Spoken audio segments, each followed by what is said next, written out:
Hi, if you want to watch exclusive content with hot girls that you won't watch on YouTube, namely where Naruto roasts Kushina and Mikoto and many other hot girls without restrictions, then visit my Boosty channel at the link in the description. Do you have a wealth of life experience and a wealth of acquired skills? And are you determined to share your knowledge with others? Are you still young and green, but eager to start over? Are you an avid, omnivorous reader with years of experience, dreaming of finding yourself in your favorite book? Are your luck and cunning legendary, and is your goal in life to do great things? Then our doors are open to you. The Department for the Rescue of Abandoned Worlds invites everyone to apply for the position of Time Traveler. Your responsibilities will include maintaining the balance of the world's energy, protection of people important for the development of the world, elimination of threats to the existence and development of the world. Required skills: quick adaptability, communication skills, high analytical skills, entrepreneurship, knowledge of the original, not required. We look forward to seeing you for an interview. You're being a bit too optimistic. Somnus looks at the text with a skeptical eye. And what, in your opinion, should I write in? High survivability and willingness to work to the point of exhaustion. At least it will be fair. Our organization's name already conveys enough honesty. How are we supposed to attract people under these conditions? I point pointedly at my friend's third mug of coffee this morning and his red eyes. He's long overdue for some help, but the last intern assigned to him messed things up so badly Somnus is still cleaning up the mess. The guy just throws up his hands and wanders towards his workplace, swaying slightly along the way. What a job. I complain to myself and return to the advertisement. To tell the truth, this work gave us, the young gods, a lot, but it consumed an immeasurable amount of energy. Saving worlds abandoned by their creator is quite a task.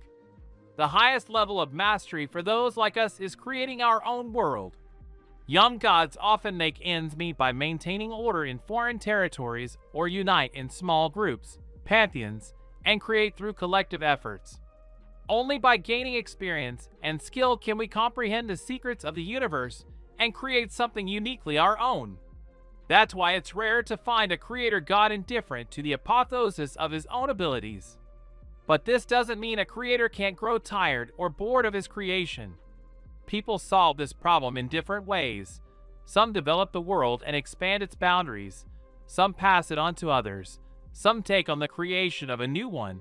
Some descend as ordinary people and wander through worlds, gaining experience and new ideas.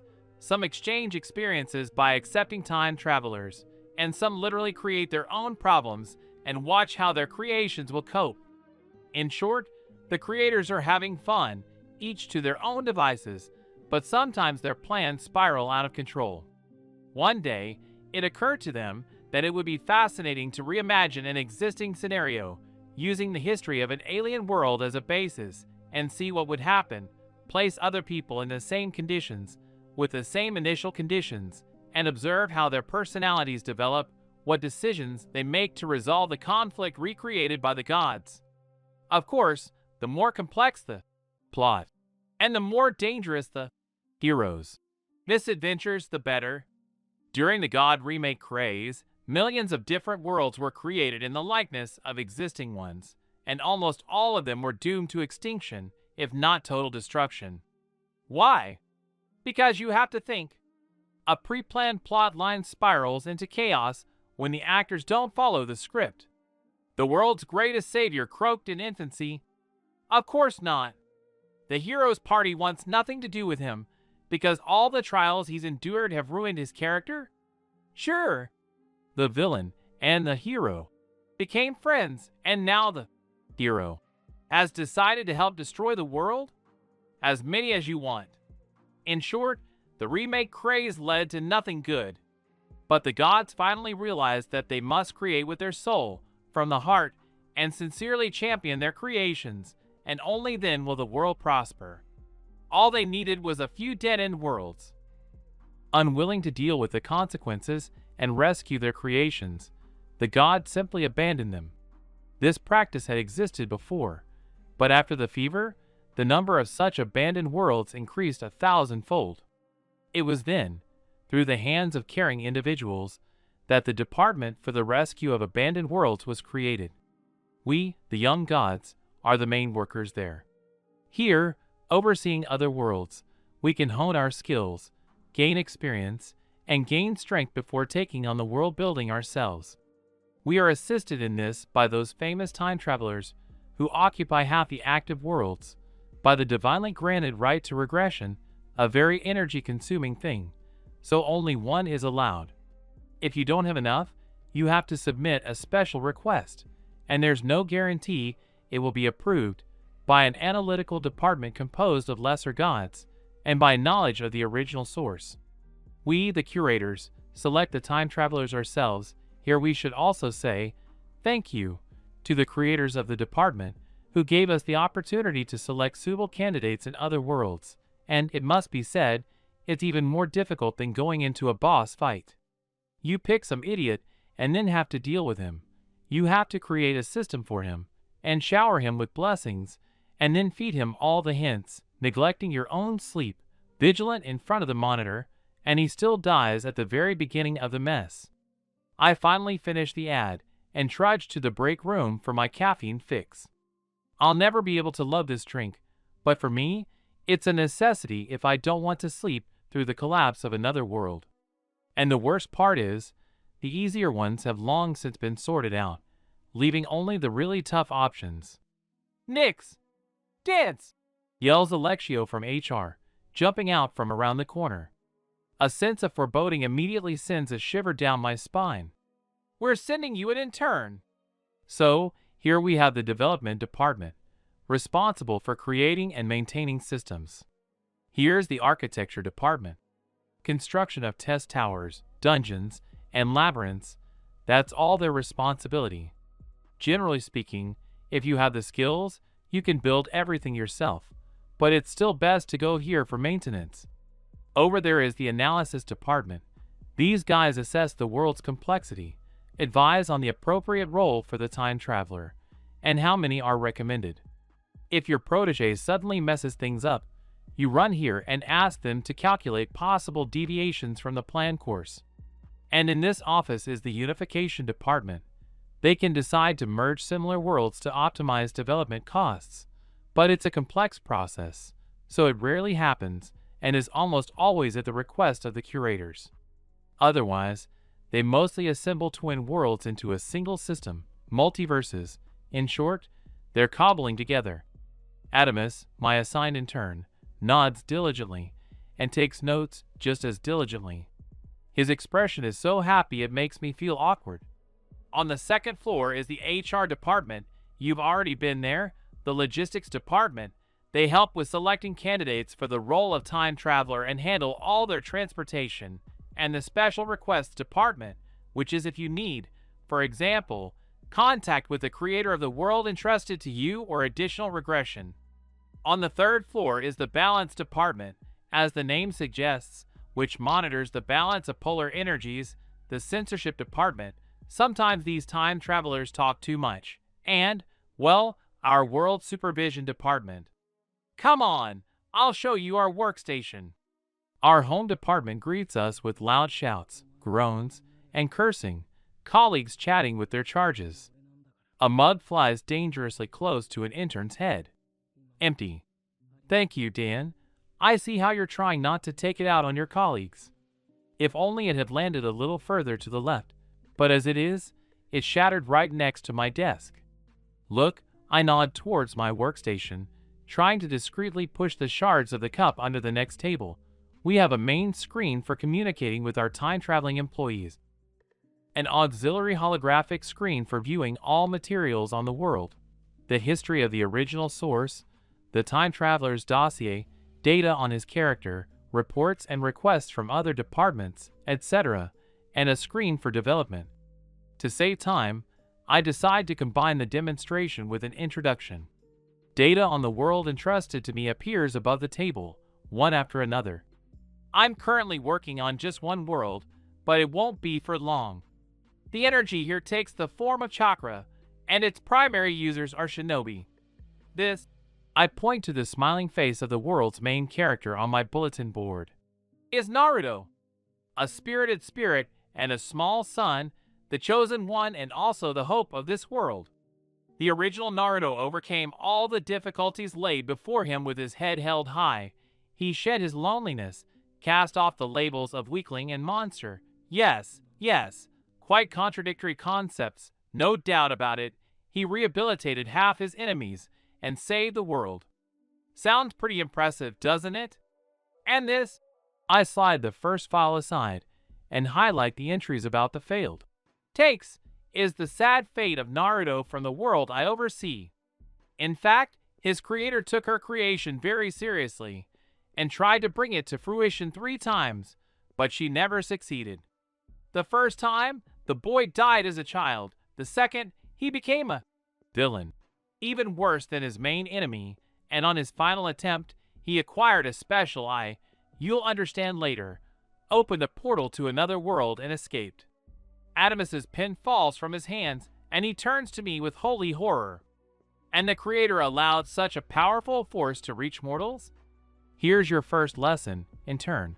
A powerful creator isn't the same as being intelligent and reasonable. At least the client thought to get rid of those half-dead gods. I raise my index finger admonishingly, but then catch myself and quickly add, just don't tell them about it under any circumstances. They're touchy, too. And if you do blurt it out, don't even think about admitting that I taught you that. The intern nods too seriously and starts writing something down again. Are you seriously considering taking notes on everything I say? We got distracted. I returned to the screen with my notes. After the escape, our client decided her boy had suffered enough and didn't bring him back. As a result, the world was left without the main reservoir of light energy, and we had to find a replacement. Actually, this is where our dear time traveler and I come into the picture. I brush away all the unnecessary information and leave only the most recent file on my charge. He, the time traveler, we only have one, and that's too many. I'll kill another one like him myself. The kid is undoubtedly assertive, quite smart, but so impudent. He always tries to rip me off under the guise of compensation. Last time, he went to the next floor of the tower, even though I forbade him, and then he spent a week complaining that the tower wasn't finished. Before I can finish speaking, the main screen lights up, revealing Naruto's bright visage to the intern and me. The rascal is sitting on the grass, head tilted back, asking the heavens, meaning us, thus clearly confirming my words. I demand compensation. Why isn't this going according to canon? This Avenger won't leave the village, and Hinata's ignoring me. By canon, she should be crazy about me. First of all, I've told you this for the 5th time. Blonde, you can shove the original up your ass. Secondly, it's your own fault with Sasuke. You were so eager to clear his head before it was time. So now you have to tolerate his gloomy company. Thirdly, don't you have anything better to do? What? You're hitting on girls instead of training? I'm a trained shrink. I can't be around these completely nuts and not do anything about it. And anyway, I need a break too. Don't I have the right to take a little time off? Go ahead and relax. You can assemble a harem. Just don't bother me with trivial matters. The fate of this world doesn't depend on your personal life, so figure it out yourself. Without waiting for a new round of indignation, I disconnect the connection and sigh heavily. They're so annoying. Not only do they all rely on the original, but if there's more than one of them in the same world, they start squabbling among themselves over canon. They'll recruit a bunch of time travelers from one world, then they'll scatter in different directions and start writing the history of their home world in their own way. Try figuring out who read which version. I think for a moment about what task to give the intern. Okay, you keep an eye on this for now, and I'll take care of the testing tower. Are you developing the test tower yourself? Adamus's eyes light up, and he peers at the screen with admiration. The world is quite unique. The mobs here are either legendary tailed chakra incarnations, or shinobi, just like the time traveler. The former are only suitable for the upper floors, while the latter need to be custom made. so I decided it would be quicker to do it myself. I decided to keep quiet about the fact that I was kicked out of the architecture department for such unconventional and tedious requests. They're lazy. They should be practicing on something new, but instead, they're stuck churning out hydras and basilisks based on templates. After several hours of painstaking work, during which I'm not vindictive, I'm just writing everything down for the reports, scatter chakra traps around the floor and boss around a version of Sasuke from the original, I finally lean back in my chair and stretch sweetly. I hear snoring coming from Somnus. Clearly, he's been up all night again due to the demands of his charges. What's keeping them up all night? I need to learn more about this world. What was it called? The Tokyo Ko? No, can you imagine? Someone exclaimed from the side, and I jumped in surprise. A cry of pain and indignation emanated from the main screen, which was currently broadcasting Naruto pacing in circles. The boy was waving his arms wildly and angrily muttering something to a large plush bunny. You know how they get on my nerves? Those long-eared ones come up to me, with their brick faces and such arrogant looks. Why did you come to me, a human, if you consider elves superior to other races? Ah, right. You don't have psychologists, you're already perfect. And you have to squeeze everything out of them with pliers. And why all this? Because it's not proper for a decent elf to enjoy the benefits of civilization. They're children of nature. Only a toilet with a sewer is certainly nicer than bushes. And werewolves? That's the end. Their females have driven me crazy. They all complain about wanting love, but no one wants a wife stronger than themselves, and without strength you can't get anywhere in their society. And among humans, they're sick of shaving. The time traveler runs out of air, and taking a break, he kicks the blanket lying on the floor. That's exactly what I wanted here. I thought I'd come here with my experience, straighten everyone out, and start living my life. Yeah, right. Tired of pacing the room, the guy settles down on the floor, hugging a pillow. The locals here aren't just infested with cockroaches. They're literally infested with locusts, eating away at their brains. And I won't even mention those Uchiha. Tobirama was right. The Uchiha are to blame for everything. The intern listened to this tirade in silence, but nodded dutifully with his rabbit head. He'll have to lecture him later. Decent gods only speak to their followers from the heavens, or at most through the system interface. A stuffed rabbit is far from respectable, even for an intern. Then a door slammed and another character appeared on the screen. Oh no, not you. Naruto howled. Get lost. I just wanted to ask for advice, Sasuke said, not even thinking about leaving. It's like this. I said, disappear. The time traveler howled even louder than before, literally jumping out the window. You're not paying me for this. Don't we need to help him? Adamus turned to me with concern. I followed Naruto Uchiha with my gaze as he ran after him and just shrugged. Why? He chose this tactic himself. Let him follow it to the end. It's no wonder the logistics department called this guy the perfect candidate. Narratotherapy is what this world has been missing. And this shot even looks better than the original. What is this? I gasped, dumbfounded, running my eyes over the text. A new world to explore, what else? The beloved boss grinned cheerfully. I get that. I mean, what kind of chaos was going on in the original world that it was in even more trouble than its remake? And how did it even manage to pull through? I point to the energy balance chart, which looks eerily like horizontal zigzags. Nix, you're lucky. This is a very interesting case. Karuz grins, not sharing my displeasure at all. It's an abandoned woman based on an abandoned woman. To put it in a less enthusiastic light, are you saying it was so bad that this world was abandoned twice? First by the original creator, and then by the imitator? I'm stunned again. Just how much work awaits me there? No. Well, yes. In short, not exactly. In the original world, the creator bailed, back when all was well.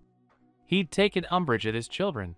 He descended upon them 3 times in human form, provided them with divine artifacts, opened a school, and yet, in his opinion, they'd only degenerated further. So he gave up on them, installed energy fuses and a balance regulating system, and quietly bailed. Without the creator's supervision, the world descended into chaos. All sorts of dark lords emerged, wars broke out, mages began to die like flies. Then the fuses kicked in, the system restored balance, and so on, repeating the cycle. Power fuses? The intern's head materialized over my shoulder, and, fixing his blazing gaze on the screen, Adamus rattled off. So the world can exist autonomously, even if the balance is disrupted? And how exactly does that work? Is it complicated to implement? Is there an alarm for this function? And, howling, I pushed Adamus aside and slowly clarified. So, even while working autonomously, the original world managed to stay together, while for our client, even under his careful guidance, everything collapsed. Exactly, the voice on the other side of the screen explained so joyfully and triumphantly that I seriously wondered if my superiors were taking revenge on me for something. Read the documentation, you'll understand everything. Flashing a toothy smile, Karuz hung up, leaving me to be torn apart by numbers and a knowledge-hungry intern. This is a complete Armageddon, I finally concluded, breaking away from my calculations. Adamus, who had been obediently watching Naruto arguing with Jiraiya until now, perked up and, grabbing his favorite notebook, prepared to listen. I'm convinced once again that automated control with the human factor is just a temporary solution.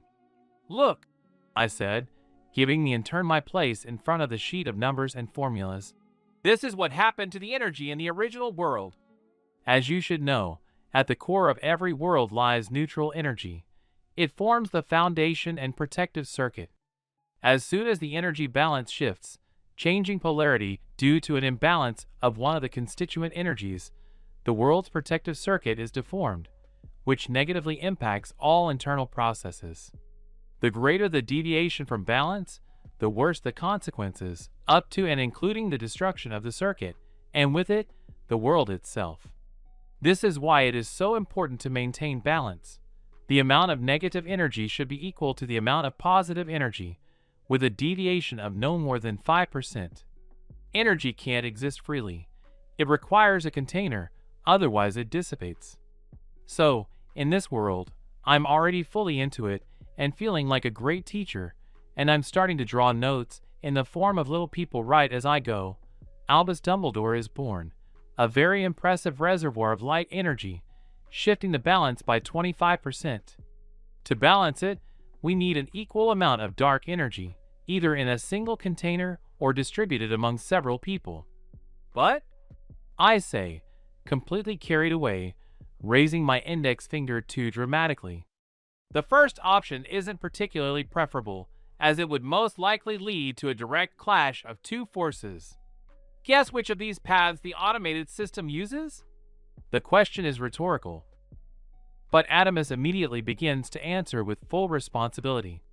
The first one is less energy consuming and requires almost no calculations. And that brings us to the clash. I nod. Like Karuz said, there was a war and, as a result, many casualties. Mass casualties, in fact. And just as the energy was lost through several people at once, so it returned, all at once, but in one person. Basically, there was this imbalance in power. For every 9 weaklings, there was one genius. Okay, never mind. The important thing is that after the Dark Lord died, a new one took his place, and that's how they finally formed a complete circle. Have you determined the reason for the collapse of our client's world? The question took away all the satisfaction I'd felt after a well-executed analysis. The full weight of the work ahead immediately fell upon me. Probability theory. This kid, whose place we're about to replace, is a lucky guy in the original Chaos world. Probability theory has forgotten he exists. To calm my nerves, I start writing a request to the logistics department. That Dark Volan whatever killed so many that the kid was born with so much light energy that he nearly outdid the Dark Lord himself. After that, the system crashed, Either the creator himself hacked the code, or it simply froze, but the balance wasn't monitored or adjusted for some time. By the time the algorithm started working again, the deviation from the norm was over 40%, and then his darkness decided to get rid of a competitor. The system calculated everything, figured out that the world couldn't withstand such a loss in the form of Potter, was horrified, and activated the backup protocol. So that Dark Lord died, and Harry Potter became a hero, but a new problem arose. The creator didn't cut himself off from the power supply, but he did set a limit. Since the system had already expended a significant amount of energy on the backup protocol, there weren't enough resources for new receptacles. Therefore, when someone died, it redirected the energy directly to existing people. This, of course, isn't practical from the standpoint of further changes in the balance, but automated systems are very limited in their actions. Guess Chaos, who was pumped with a quarter of the world's positive energy in addition to what was already there. But what prevented the customer from doing the same thing themselves, only manually? Who said he didn't? I slammed the buttons with all my might. What good is energy if you don't know how to use it? Our client's Potter didn't live to see the final battle. And in the original world, the hero's luck was so good it was as if fortune had bribed the theory of probability for Potter. The bin probability theory. System? Seriously? What's wrong with you? I've done everything you asked for. The luck skill, the user probability calculation function, the passive skill troubleshooting instinct. I didn't mention the name. You left it up to me. Raises folded his arms, looking offended. And as for me, the name perfectly matches the system's functions. I groan and fall back into my chair, making a mental note for the future. I need to brush up on my system's development skills, too. A furious howl breaks into my sleep, and I jump up in fear on the bed.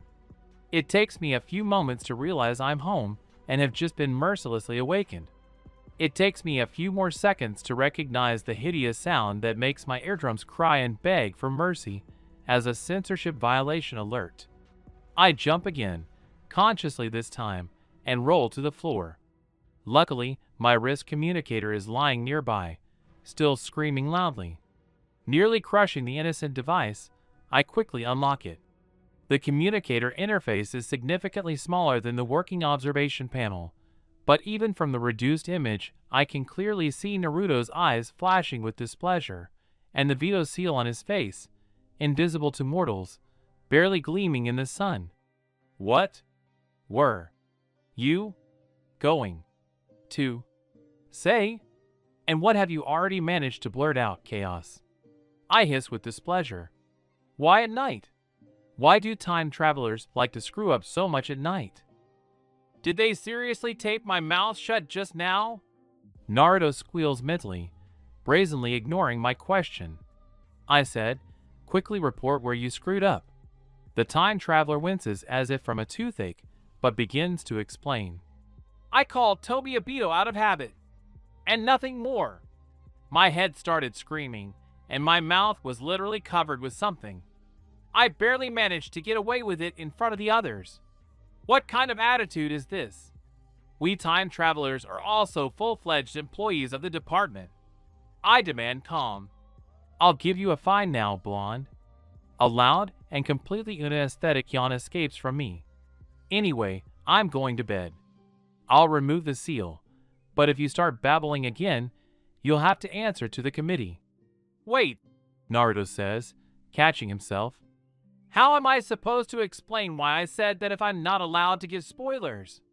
As you wish, I say, breaking into a sly smile. You're a smart guy. Having turned off the communicator, I stretch blissfully and climb back under the blanket. I officially declare this day as Bundle Day. Not mine, mind you. Yes, I checked everything.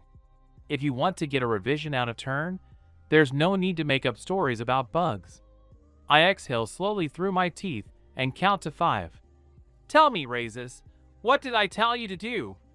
A passive skill to trigger the most favorable event, even if it's unlikely, right? So explain to me what the hell You've got coded to trigger the most unlikely event, and yet a step collapsed under my time traveler. A step on a moving magical staircase, and he nearly fell to the ground like a pancake? It becomes quiet for a moment. Oh, oh, I explode. Oh, is that all you have to say? Okay, I'm coming to you. Consumed with righteous anger, I jumped up, nearly knocking over my chair.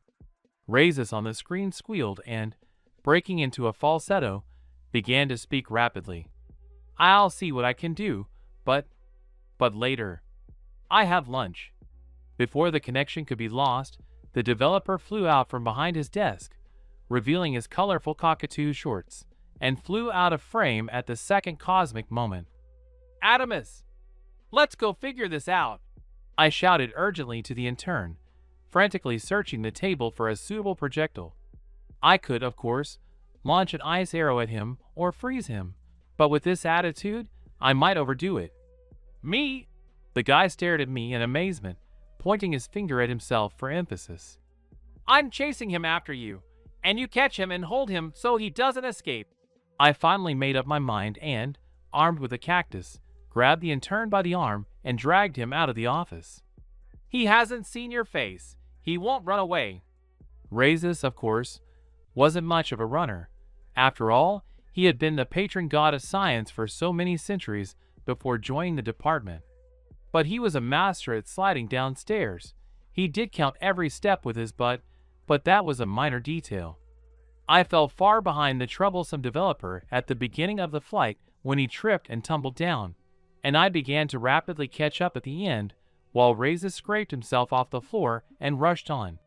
Perhaps the developer would have even escaped punishment, but was it really for nothing that I armed myself? The unfortunate plant slammed into Raises' shoulder blades, and he collapsed with a squeal right in front of the opening elevator doors. The intern who emerged decided not to overcomplicate things, and simply sat on top of the defeated developer. So what? Having caught my breath a little, I roll up my sleeves and ask, "Oh?" Despite the burning desire to torment Raises, the intern and I return to work as soon as we receive his sworn promise to fix everything. After all, I still have to deal with Potter, who's lying in the infirmary, but already avenged, and the quest the boy will miss. The surveillance screen suddenly lights up and begins spewing curses and insults. In Naruto's voice. Blonde, when will you remember that when you call me by name, the connection is established automatically? I sighed tiredly, letting go of my calculations.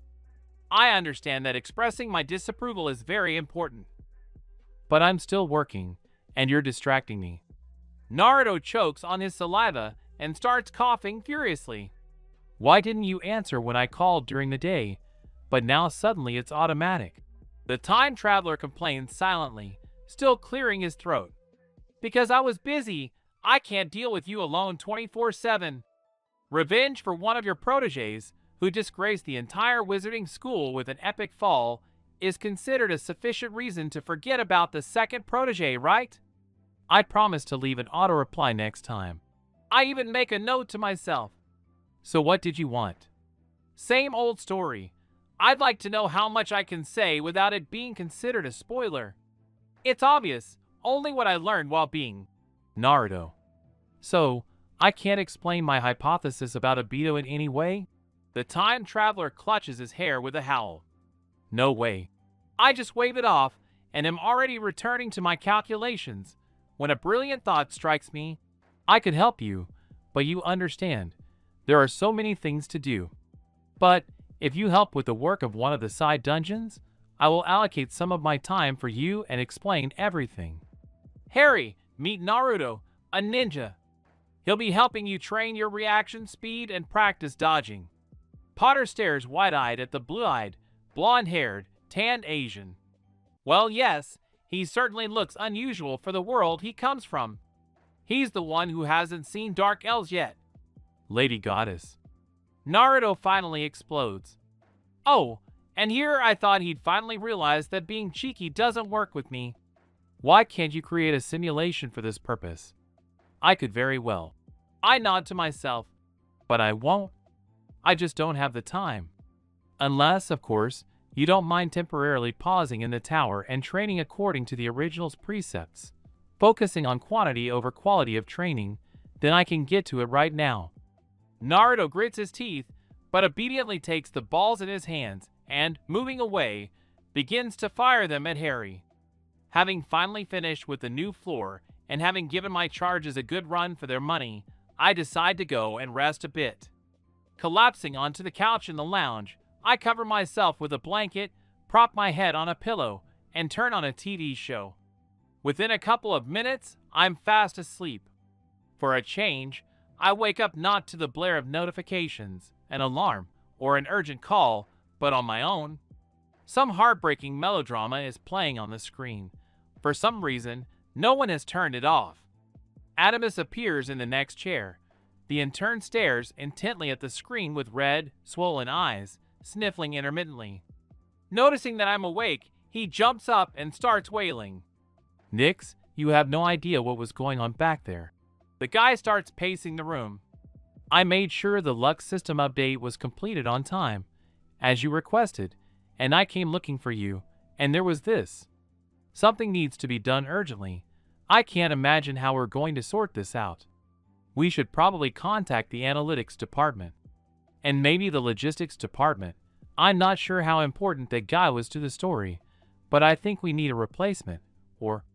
The intern continues to rush through his plans as it slowly dawns on me what he's saying. Adamus. I finally interrupt the intern. "Have you never watched TV shows about cultivators?" As it turns out later, in addition to his heightened sense of responsibility and considerable resourcefulness, Adamus is also prone to excessive sentimentality and soft-heartedness. On the third episode and fifth box of tissues, I make a note to myself not to show the intern such series again. "You must be joking. Why are you doing this to me?" Surprisingly, Karuz actually looks guilty, as he throws me another tricky problem. But he clearly has no intention of changing his mind. He sighs heavily and spreads his hands. "Nix, you're a great worker, and that's why I'm entrusting this job to you. Understand, 3 people have already turned down this assignment. Try finding someone to travel there. Only vanilla, dreamy girls who dream of being a beautiful sorceress and then cry about how bad and scary everything is agreed to it. While anyone more serious just turns up their noses." Seeing how gloomy my face became, Karuz quickly added, "Let's do it this way. You try to find the right person, and if it doesn't work out, we'll hand the case over to someone else, okay?" My heart sank as I nod and, as soon as the connection was broken, I fell face down. "I need a drink." "The usual, coffee or tea?" Adamus jumps up eagerly. "Guilt." 3 bottles later, I'm finally drunk. It's not enough to make all my problems seem insignificant, but it's enough to fuel my determination to find the perfect candidate for the lead role. I decide to pop into the logistics department myself. There, I finally meet the logistics specialist handling my requests, a sweet girl named Floss, and together, Floss, me, and the wine, we get to work. A few hours later, our friendly team unanimously decides on what we consider to be an excellent candidate, and, leaving the rest of the formalities to the logistics team, I hurry on to my beloved developers. After all, I promised Naruto an answering machine, and I have to keep my promises to my followers. The very next morning, looking at a pile of messages about how quickly races can work if given the right motivation, I begin to realize that drinking heavily at our job isn't the best idea. And when I start working in a new world, I start to criticize myself in every possible way. What kept me from giving up and dumping this task on someone else? Now, looking at the girl's profile, I can't remember why she seemed so suitable yesterday. Keeping my observation active so as not to miss the moment of card loss. There is no way to miss it, since the chaos that the cards will cause should attract allies and serve as good training. I dive into the documentation. Yeah, it's quite a world. And who even thought of telling the story of the card master in such a romantic and sweet story? The poor girl has no idea what kind of monsters will emerge after the events of the main plot. It's strange that no one ever considers that for every action there's always a reaction, and with powerful wizards like Sakura and Cloud's reincarnation, the creatures that oppose them are truly monstrous. Finally, the traveler drops the cards and rushes off on her first mission to capture the fugitive. I brace myself for the worst, at the very least, cries of indignation, when suddenly Sakura swiftly catches up with the flight card, executes an intricate trick, and, deftly riding the bird, returns it to its true form. Landing dramatically, Sakura waves her staff again, and the card obediently rewrites itself to suit its new owner. The cup of coffee slips from my weakened hands. I even rub my eyes, but the image of the happy traveler stomping home doesn't disappear. What was that just now? As if hearing my question, the traveler slows down a little and, throwing her hands up, exclaims, "Don't worry, Kami-sama, I'll definitely manage this time." "What do you mean?" I ask cautiously. Who knows what information vanished from me along with the wine? Pleased with the answer, Sakura beamed and responded cheerfully. "Well, how can that be? You yourself told me last time that everything could still be fixed and everyone could be saved. That's why you sent me to other worlds to gain experience and strength. And now I'm finally home again in my own world. And this time, I can do it." 5 minutes later, I burst into my boss's office with only one question. "What the hell is going on with your documents?" After retrieving the archive, we, with our combined efforts, more or less reconstruct the chain of events. The ruler's world turned out to be a passing banner. Before entering our database, it was handed over by its creator to a young god, who quickly grew bored and performed his duties half-heartedly. Ultimately, Sakura and her team suffered defeat, and the world collapsed. The young creator threw up his hands, felt remorse, or perhaps a bruised ego, and sent Sakura off to gain experience as a member of the Time Traveler Exchange program. He successfully preserved the world itself and, just as successfully, forgot about it. And so the world stood abandoned for a couple of centuries until our workers discovered it. That's when I started remembering what I liked so much about the chosen candidate. After a box of liqueur chocolates and a liter of tea with caramel cognac syrup, Floss took such a liking to me that she suggested we take the trouble and look for someone experienced from the Time Traveler Exchange program. We unexpectedly discovered a native of the mistress's world entrusted to me in the system, and unanimously decided that this was just what we needed. After all, the fact that the girl had seen monster invasions eliminated any overly simple expectations on her part, and her affiliation with that world might well serve as an incentive to keep her from refusing the offer. What did I say about wine? That was a great idea. Maybe I'll get a bonus? Nix, listen, maybe you should take some Sailor Warriors too, huh? It's such a mess there. Our relationship has reached a dead end. I don't understand anything at all. Just when I was starting to think we were ready to move on to the next level, he started avoiding me. Maybe he's lost interest in me? What should I do? Having wrested the bed from its unfortunate owner, the only seat, not counting the stool on which Naruto was currently huddled, Sakura had been crying about her personal life for 2 hours now, wringing her hands in dismay and practically biting into the pillow. It must be admitted, it takes a certain amount of skill and tenacity to accept wishful thinking as reality. And the slightly improved character of her beloved Sasuke-kun didn't exactly contribute to the girl's sober outlook. Uchiha himself understood this, but since his teammates' direct and repeated refusal didn't deter him, he simply decided to ignore the annoying one. Unfortunately, this backfired, and the girl, genuinely overjoyed, decided that her lover was finally happy to be with her. And if he was, that meant the bastion had fallen, and Uchiha was ready to accept her sincere and passionate feelings. For the past week, these two, lovebirds, have been visiting Naruto with enviable regularity, separately, of course, and methodically nagging the boy. While the time traveler gave Sasuke the sincere advice to simply avoid spending time with the girl, he brushed off Sakura with generalities and vague hints. casting murderous glances at the wailing girl from under his notebook, which, by the way, went completely unnoticed, and no longer even pretending to listen attentively, Naruto stoically waited for the drama queen to finish. With each such encounter, his already less than ideal attitude towards Sakura worsened further. Initially, the time traveler disliked Haruno slightly due to her initial attitude toward teamwork in general and Naruto in particular, but, relying on the original, he hoped for changes in the girl and believed they would eventually work together. Reality, however, showed that reducing difficulties negatively impacted Sakura's personal growth. Never fully recognizing her weakness, and with the objects of her affection right at her side, incidentally, thanks to Naruto, who remained in the village, the girl cared more about her appearance and personal life than about training. It didn't help the time traveler's favor that Haruno was the only one who, when she came to his office and pestered him with her problems, didn't even think of trying to appease him in any way.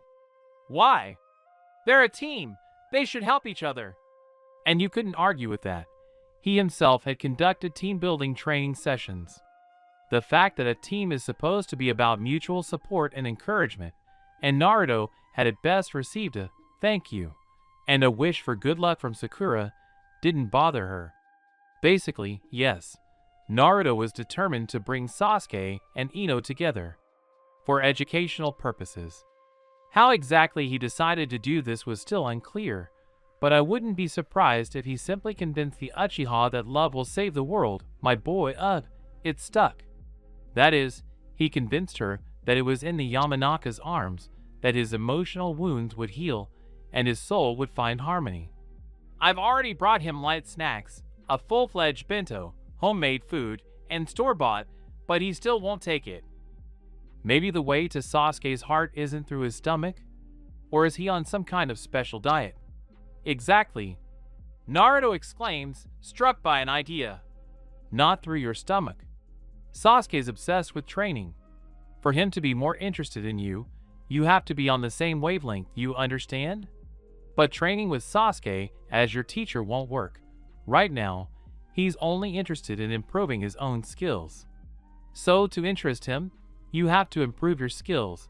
Then sparring with you will be beneficial and enjoyable for Sasuke. Sakura finally lets go of the crumpled pillow.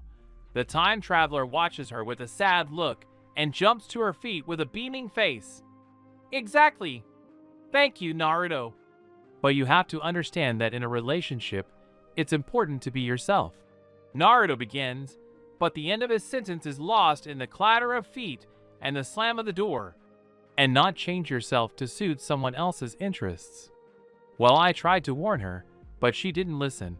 The guy shrugs with an extremely satisfied expression and plops down on the bed.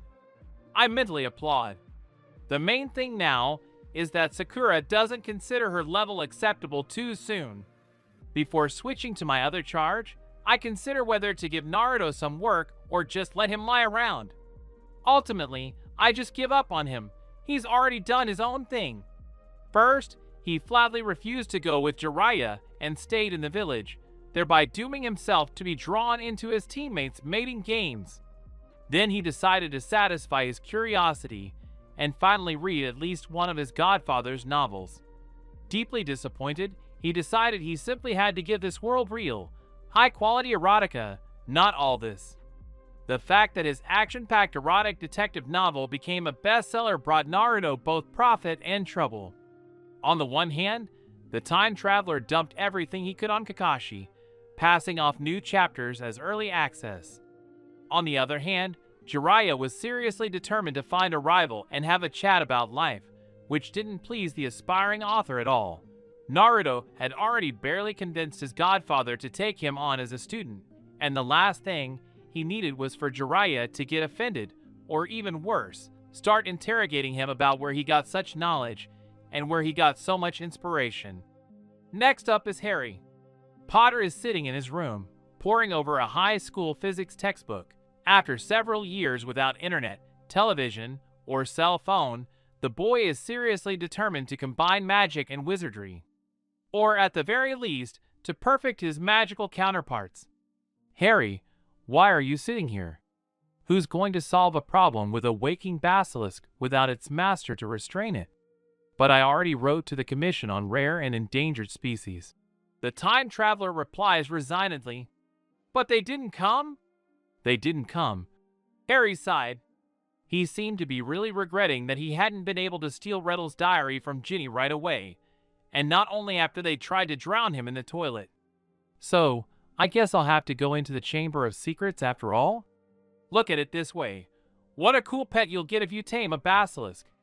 Or he will eat me. Well, or you can use it for ingredients.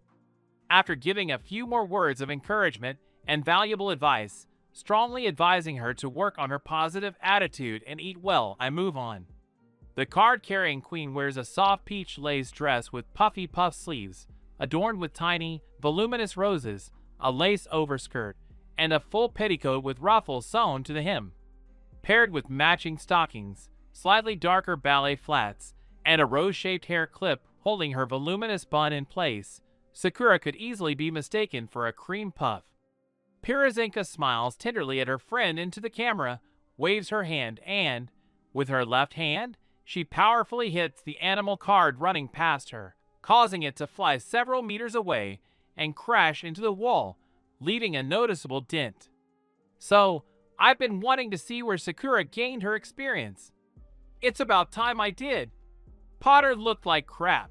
Sickly pale, puffy eyes, sharpened features of a thinner face, and a total boredom in his gaze. Look, Adamus, this is an example of a time traveler who has accumulated too many perks. Admittedly, it was entirely my fault. Harry was categorically against keeping the dragon he'd accidentally stolen. The moment he realized that, by a stroke of luck, he'd snatched the baby dragon away to the training dungeon, where it had hatched safely, he was horrified. Not without reason, by the way. But Potter had me, and I couldn't let such a pet slip away. Armed with his newfound training skills, Harry bravely took on the responsibilities of caring for and raising a newborn dragon, known collectively as Dynamite.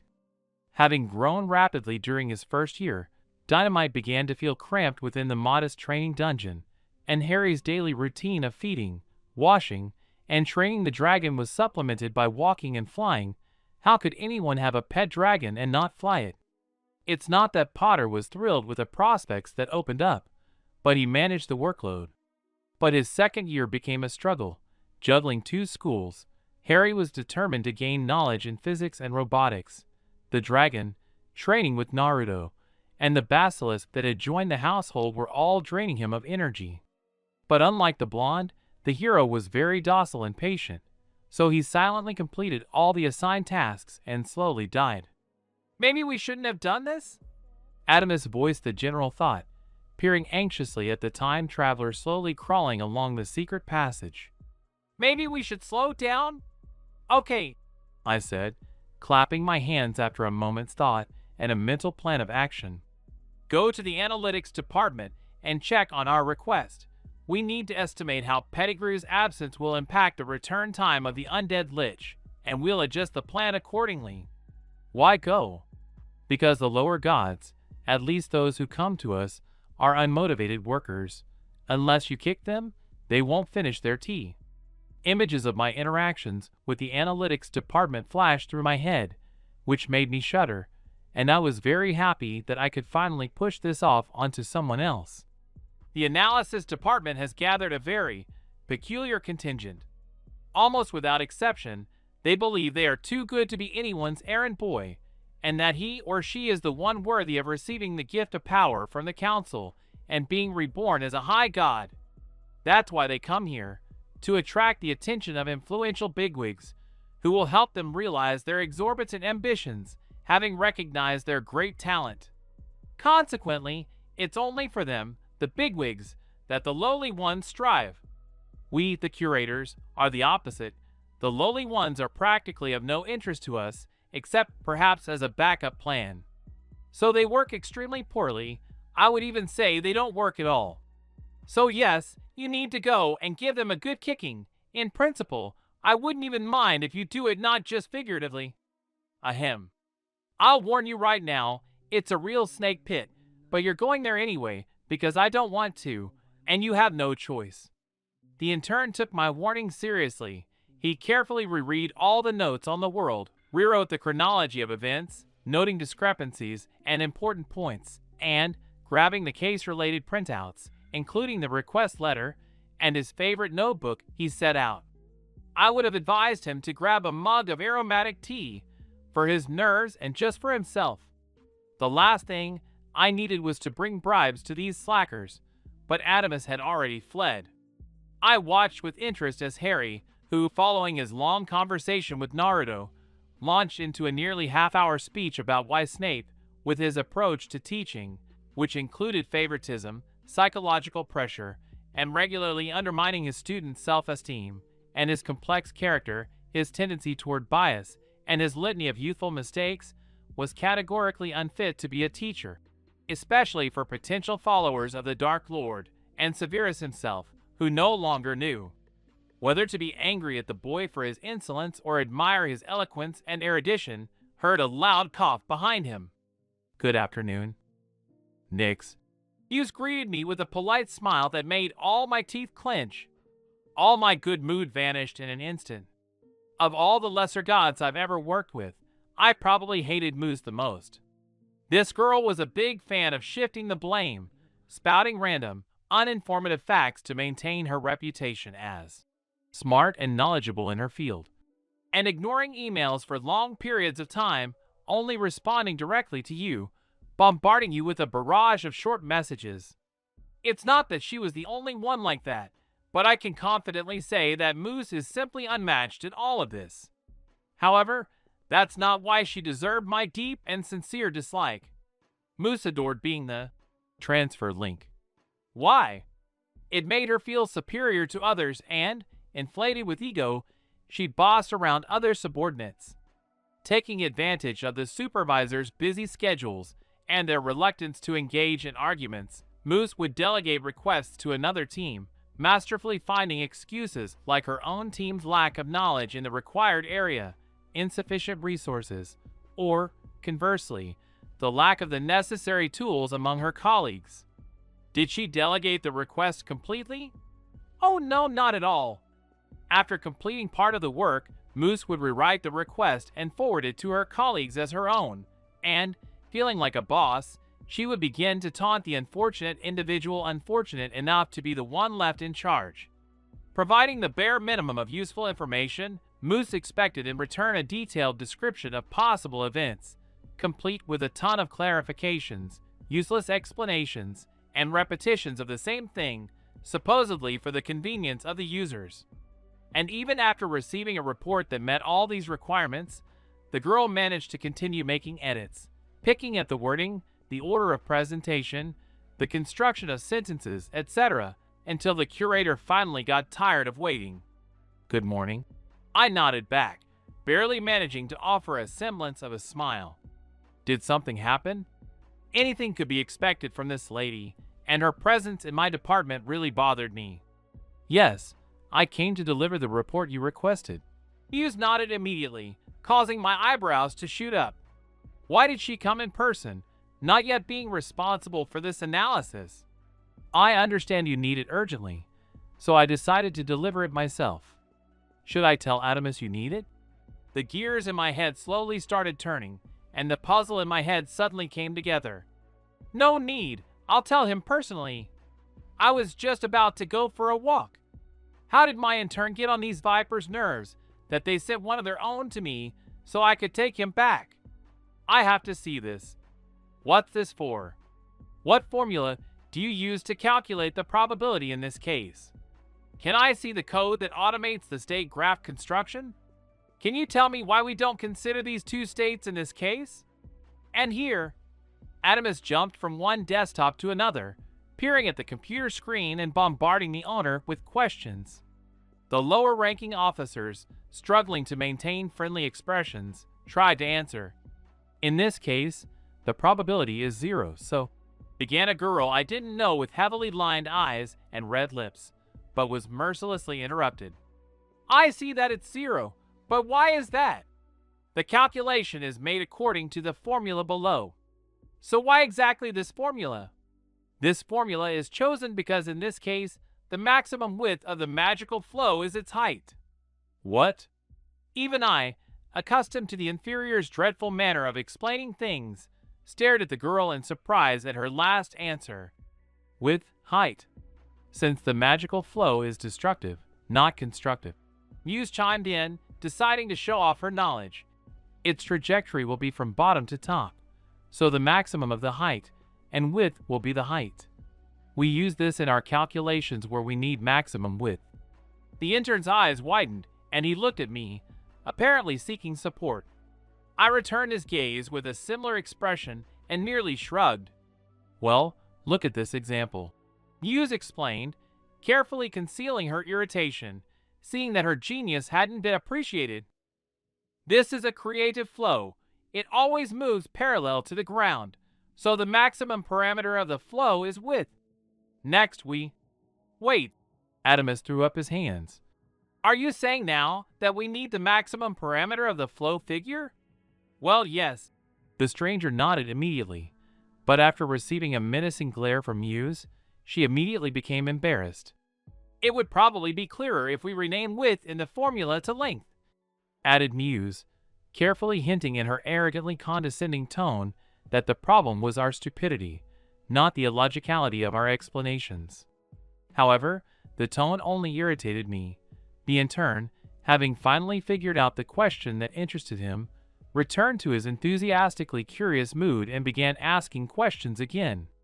Well, of course, I was planning on taking the intern, but what could be better than expanding my horizons and learning something new? I pulled up a chair and prepared to watch the show.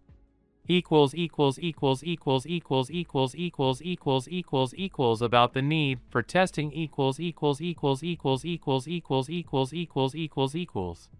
Will you give me the system?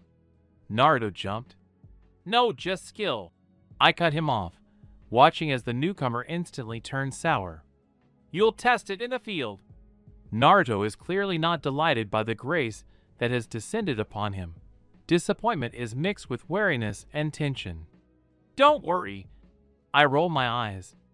The skill is fine. I tested it beforehand. So go out there and test it. The wrinkle on the time traveler's forehead smooths out.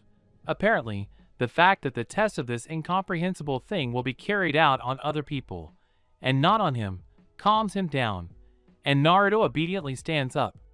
Deciding to combine business with pleasure, the time traveler first visits a ramen shop, where he conveniently finds Sasuke and Sakura. Plopping down on a chair next to the Uchiha, Naruto orders food and, only after satisfying his initial hunger, begins to test the dough. Common sense. Skill activated. Naruto chokes on another spoonful of broth. Sasuke generously gives the guy a punch between the shoulder blades, causing Naruto to double over and go from coughing to wheezing. You know, I was thinking. The time traveler suddenly pushes Sasuke's bowl away from him, barely coming to his senses. You're probably right. Revenge should wait. The story is indeed murky. How did Itachi wipe out the entire clan so quickly and easily? No one was able to escape or put up any resistance. Why did he do it? For a genius like Itachi, who, moreover, pretended for so long, it was a very strange and impulsive decision. Why did he leave me alive? And my own reaction is strange too. I love my brother so much, but I quickly changed my mind. Well, remember what you said? Denial, anger, bargaining? But I immediately jumped to acceptance. Nothing but questions. So I decided, first I need to find out what really happened, then talk to my brother, and only then decide what to do. Sasuke resolutely rises to his feet and looks the newcomer in the face. Thanks, Naruto. You always make my head clear so quickly. Uchiha squeezes the guy's shoulder and quickly leaves, followed by the stunned gaze of the time traveler.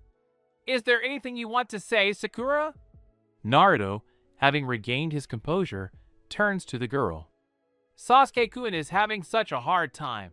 Haruno immediately sobs. Even while he's eating, his thoughts are heavy. But he still doesn't give in. Now I understand why he's so cold to me.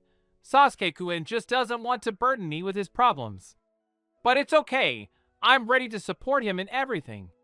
Imitating the Uchiha's actions, Sakura jumps to her feet and, placing her hands on Naruto's shoulders, looks into his eyes. Thank you, Naruto. You really do make my thinking easier, the girl exclaims and runs off after her lover. It didn't work, I state. We'll just put it down to this. It needs some work.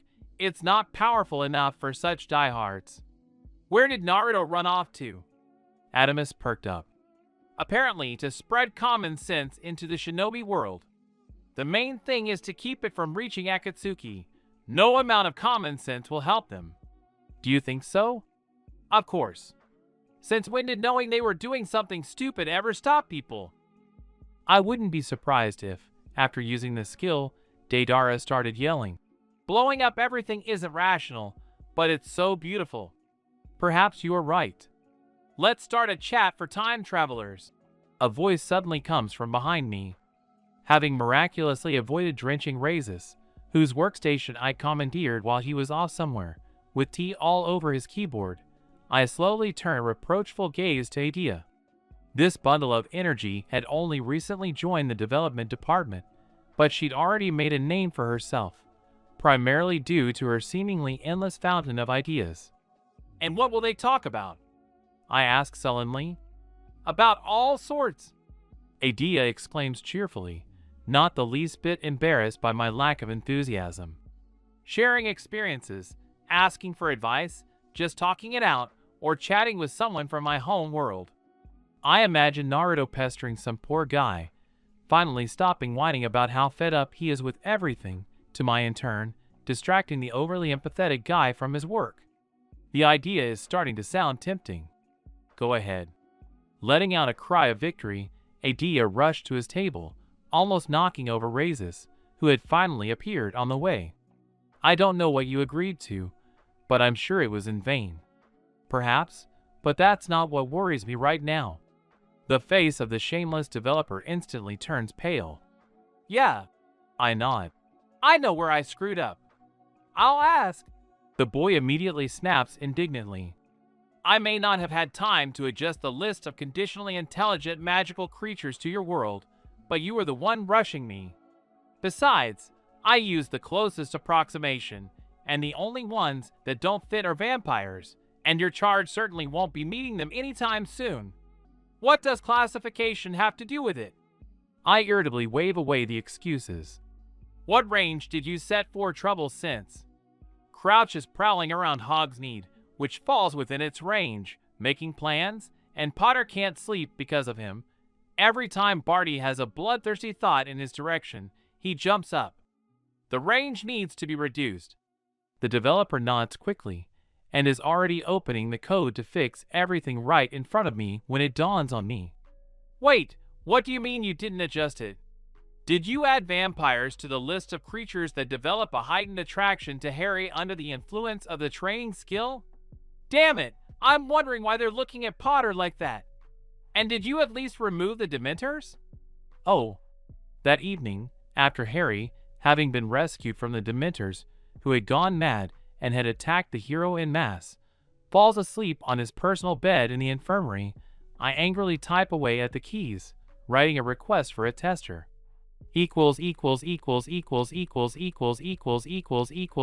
Training as a guarantee of success .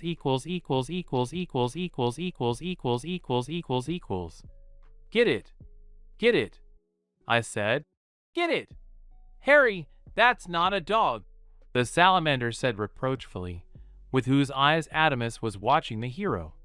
I wasn't particularly fond of the intern's idea, but firstly, Adamus, who had already settled in quite well, had nothing to increase the workload with, and I had nothing against additional supervision of my charges, and secondly, a salamander was definitely better than a stuffed bunny. What are you saying? Potter drawled mockingly, his eyes narrowing pointedly at the dragon. Dynamite, now almost the size of an adult, sat on his hind legs, wagging his tail vigorously and, tilting his head to the side, looking at Harry with great interest. Not a dog, huh? Potter asked, still sarcastically, and, picking up his broom, threw it to the other end of the dungeon. At that very moment, Dynamite, with a happy squeal, jumps up and rushes after the broom. Beating it by a few seconds, the dragon intercepts the broom a meter above the ground and, clutching the stick in his teeth, rushes back to Potter. "Not a dog, huh?" Harry repeats, accepting the slobber-covered vehicle from his pet. "That's how you raise him. That's how he behaves." Adamus refuses to give in. "And how am I supposed to raise him? I didn't have a pet dragon when I was a kid, only a turtle. I did everything I could, following the instructions in the system. And look what came of it." Potter yells, pointing at Dynamite, who's happily rolling around on the ground. "I don't understand anything," Adamus mutters, confused, looking through the instructions loaded into the system. Everything seems to be written correctly, but something clearly went wrong. "No." I finally decide to take a break from my work and reassure the intern. "It's all true. It's all because of reverse adaptation." Adamus nods gratefully and quickly opens the skill description. Passive training skill. The trainee begins reading aloud. Ensures the training subject's adaptability to user-defined training patterns and scenarios. Patterns are formed based on an analysis of the user's behavior. Once a specific pattern is assigned to an object, it is permanently assigned to that object and cannot be changed. Different patterns may be used for different individuals of the same species. We decided to make this system more universal. I explain, so we wouldn't have to worry about adapting instructions and skills to the specifics of the world. "Well, that's what I'm saying. Potter is to blame for turning his dragon into a dog." I just shrugged my shoulders. "Well, a dog is a dog. The main thing is that it flies and breathes fire," and with interest I turn my gaze to the screen. "Foz!" Harry screams desperately, pointing with all possible gestures at the laughing Naruto. I wasn't sure what exactly Uzumaki had done to him. Training, during which the shinobi constantly made caustic comments or constant whining, but judging by Potter's determination, Uzumaki had really gotten to him. "Okay," I relented, making minor adjustments to Dynamite's neural connections in the form of the reflex the hero so desired. The result is not long in coming, accompanied by an insistent "Sicken." The dragon leaps up and, with one powerful leap, covers the distance separating it from Naruto, knocking the shinobi to the ground. Laughter abruptly gives way to colorful curses and a victorious cry. "What?" "I did it solely for Harry. He deserved it." Yes, just for this reason, you don't want to annoy Naruto at all. One does not interfere with the other." Potter peered cautiously around the corner. Satisfied that the way was clear, the wizard hurried toward the stairs. "Harry!" Bones squeals excitedly, appearing out of nowhere. The poor hero nearly trips, but immediately regains his balance and quickly rushes higher. He barely reaches the next flight when the previous section of stairs, along which the girl, hurrying after him, is running, abruptly changes direction. Bones angrily slams his hand on the railing, watching Potter rushing off. At least this skill is of some use. Harry mutters under his breath, almost running towards the dormitories of his faculty. I think Potter was wrong to complain. So what if they're fangirls? That's not the worst part. Focused on the magical miniature nursery, Potter seemed to have completely forgotten about his enhanced luck. When the snitch simply slammed into Potter during his very first match of the year, Harry actually found it amusing. At first, Potter deliberately kept his distance from the winged ball, watching in delight as it flew into his hands. This amusement lasted until Harry began to be surrounded by fans. They waited outside his room before and after classes, tried to sit next to him in the cafeteria and during lessons, caught him in the hallway, library, or training grounds, swarmed him in the common room, slipped him notes or actual letters, invited him somewhere, tried to put an arm around his shoulders or grab his hand, and seized every opportunity to strike up a conversation and spend more time with him. This alone made Harry literally howl, but it only got worse. Following in the wake of Harry's adoring fans, he acquired a rabid group of envious people. These kids were no less persistent, but more aggressive. Some limited themselves to malicious glares and fantasies about the disgraced hero, which made Harry constantly shudder and tremble, while others preferred to take decisive action. Well, I have to give Races credit for this. He fixed the luck skill conscientiously. Got the arrogant Potter tripped? Everyone gasps in delight as Potter stumbles backwards. But instead of falling shamefully, he spectacularly flips his body 360 degrees and returns to a standing position with a masterful backflip. The effect is slightly marred by his wide eyes and pale face. But who pays attention? Got the irritating Mr. Perfect sabotaged by something thrown into his cauldron? Half the students volunteer to clean up the classroom after Potter, seeing smoke, instantly knocks the cauldron under his desk and quickly jumps to the side, dragging nearby students with him, saving them from the explosion. Got the hero's broom deflected by a simple spell? To the cheers and applause of the crowd, Harry executes an intricate maneuver, enters a loop-the-loop, and, somewhere near the ground, dispels the flying device and returns to the game. Completely hating the hero, Potter is pelted with petty curses. As if sensing this, Potter effortlessly evades the curse's trajectory without incurring a single one. Potter's skill, instinct, and reflexes, developed under the strict supervision of a true shinobi, not only saved him from being snubbed but also contributed to the strengthening and growth of everyone's love for the hero. Harry absolutely disliked the increased attention paid to his modest, frankly speaking, persona. The boy was actively suffering, but I personally found tangible benefits in all of this. He finally began to show his teeth, arguing, snapping, refusing, and openly evading. The boy had matured enough to show his character. Poor guy, Adam aside, looking with pity at Harry, who was hiding in a niche from a group of girls. Well, I don't know, I say thoughtfully. Let's consider this training for the confrontation with the Death Eaters. If he can get rid of the fans, he'll get away from the Dark Lord's minions, too. Hermione, are you missing something? Ron asked after his friend had already started to walk around the common room for the third time, peering into every corner. Oh, nothing. Granger began to nervously justify herself. A pendant. It's a trinket, but it's a shame to lose it. I'll go look in the bedroom. Ron just shrugs and stretches out on the couch with a loud yawn. And don't look at me so judgmentally. Harry waves off the salamander Adamus, closing the bedroom door from which he'd just been peeping at his friends. I'll find a much better use for the time flyer. It's so perverse, extending my own day and working for 20 hours straight. I'm literally saving her. Having finished his speech, Potter, with a determined expression, begins to spin the flywheel. Having rewinded time to the morning, Harry looks outside and, having confirmed that he is alone in the tower, squeals joyfully and runs as fast as he can to his bed. SLEE? Potter sings blissfully, stretching out on the sheets. Oh, how good. Well, there you go. Reduce the load, reduce the load, I exclaim solemnly. You'll soon get used to it yourself. Equals on the benefits and harms of romance equals. Well, Naruto, it's time for you to set sail. I theatrically dab my eyes with a handkerchief, and even though Uzumaki can't see me, the gesture adds solemnity to the moment and sets the right mood. The world is no longer in danger, so I boldly and lightheartedly hand it over to its creator.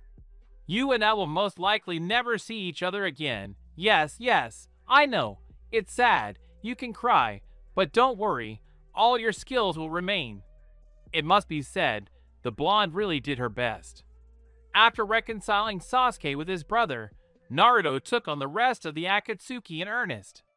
First, getting rid of the Nukenin whom he believed were beyond help and easier to finish off, Uzumaki began brainwashing Nagato and Obito. The former drank so much after a conversation with his clansmen that he nearly passed out prematurely, and the latter decided to sacrifice himself for the good of the world by eliminating Zetsu. Ultimately, only Itachi, Konan, and a half-dead Nagato remained of Akatsuki, which, however, didn't upset Naruto in the least. The war was stopped, Madara was out of the picture, and the headache of the energy imbalance would be left to another creator. Personally, that was fine with me. And so, for the last 6 months, I've been busy handing over the world to another god. All this time, Naruto, left to his own devices, wasted no time. Determined to make everyone happy, so they'd finally leave him alone with their problems, he declared a love fever in Konoha. First on his list, of course, was himself. Having heard from Adamus the subsequent events of the original, which the time traveler hadn't witnessed, Naruto suddenly realized that Hinata wasn't his destiny and began actively searching for the woman of his heart. While searching for his soulmate, Uzumaki set about fulfilling his long-standing promise to set Sasuke up with Ino. Whether out of principle or nurturing motives is unclear, the boy was serious. After sending Sakura to Tsunade, Uzumaki did everything he could to bring the chosen couple closer together. The situation was somewhat complicated by the fact that Sasuke was still fixated on his brother, albeit in a different way, and Ino, his chosen lover, had practically outgrown her feelings for him.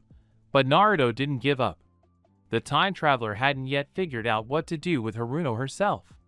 Frankly, I was beginning to suspect that even at Sakura's birth, the creator of this world had conjured something in her head, instilling in her absolute love for Sasuke, so that she would surely follow her intended scenario.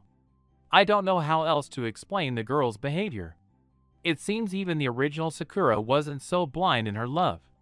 Naruto clearly shared my opinion, but being a psychologist by nature, he couldn't indulge such unhealthy feelings. So, until the time traveler figured out what to do with Haruno, he squirmed around in every way possible, trying to keep her away from the object of her affection. The last item on the hitman's list was Kakashi and Jiraiya, united, apparently, by a shared passion for dubious, high-rated reading material. Naruto chose Tsunade as his godfather without hesitation, and since the time traveler had started putting the fifth brain in place a couple of years ago, Naruto's efforts at matchmaking were already bearing noticeable fruit. But with Kakashi, things proved much more complicated. After much mental effort and exhaustive searching, the time traveler never found anyone for the sensei. It got to the point where Naruto decided to pair the sensei and his teammate as a last resort, which again brought the time traveler back to the problem of Sakura Uchiha's obsession. Moreover, for the same reason about Kakashi's fascination with certain literature, Naruto seriously doubted that Haruno matched the sensei's type. All in all, Naruto still had plenty to do, so he didn't get on my nerves, and so I really wish the guy luck from the bottom of my heart. You are very lucky. You will live under the wing of the original creator, and not some inexperienced creator.